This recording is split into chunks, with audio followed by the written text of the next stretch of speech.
আপোনালোকে ক'ৰবাত ফুৰিব যাব বিচাৰিছে নেকি? বলক ব্ৰহ্মপুত্ৰ কাৰ্নিভেল চাবলৈ যাওঁ। এয়া মই টিকেট কাটিলোঁ। টিকেটটো ল'লোঁ, পাৰ পাৰ্চন 30 ৰুপিজকৈ হয়। লাইন ধৰি ধৰি টিকেটটো কাটি ল'লোঁ আৰু এইবাৰ ব্ৰহ্মপুত্ৰ কাৰ্নিভেল 3 মাহলৈকে হৈ আছে। আৰু এইফালে কিছুমান এক্টিভিটিছ হৈ আছিলে, ইয়াতে টিকেট কাটিব লাগে। যেনেকুৱা এক্টিভিটি সেইটো হিচাপত পইচা। আমাৰ যিহেতু ভয় লাগে আমি ইয়াৰ ভিতৰত নোসোমালোঁ, ধুনীয়াকৈ ভিডিঅ' বনাই আনিলোঁ। ধুনীয়াকৈ ঠাইখিনি দেখাই দিছোঁ। ঢেৰ মানুহ, অনেষ্টলি ক'ব গ'লে বিশেষ বেলেগ একো নাছিলে, কিন্তু এইবিলাক ডেক'ৰেশ্যন বা গধূলি হ'লে লাইটিংখিনি বা ব্ৰহ্মপুত্ৰ পাৰত কাৰণে খুব ভাল লাগিছিলে। আৰু দোকানো 4-5খনমানেই আছিলে। কাপোৰৰ কেইখনমান নেপালী সম্প্ৰদায়ৰ দোকান আৰু বাঁহ বেতৰ কিছু সামগ্ৰী, এনেকুৱা ধৰণৰ দোকান কিছুমানেই আছিলে। এনে মেলাবিলাকত যেনেকুৱা হয়। মেইনলি ইয়াতে মেইন আকৰ্ষণ আছিলে ব্ৰহ্মপুত্ৰ পাৰত হোৱা এক্টিভিটিছবিলাক আৰু লগতে খাদ্য সম্ভাৰখিনি। খোৱা বস্তুৰ যে ঢেৰ দোকান আছে, একদম ভৰপূৰ।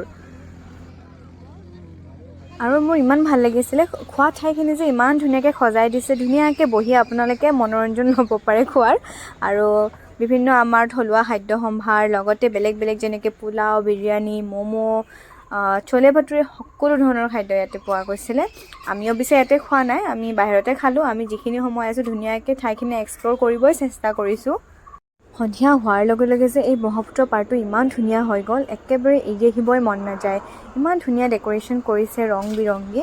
ইয়াতে সময় থাকিলেও অলপ, আৰু আপোনালোকেও কেতিয়াবা যাব, যিহেতু 3 মাহ আছে। নিজৰ ভাল লগা সময়খিনি স্পেণ্ড কৰিব, মেমৰি ক্ৰিয়েট কৰিব, আৰু লগতে অহাৰ টাইমত কিবা অলপ খালোঁ আৰু সন্ধিয়াটো এনেকৈ পাৰ কৰিলোঁ। কেনেকুৱা লাগিল জনাব।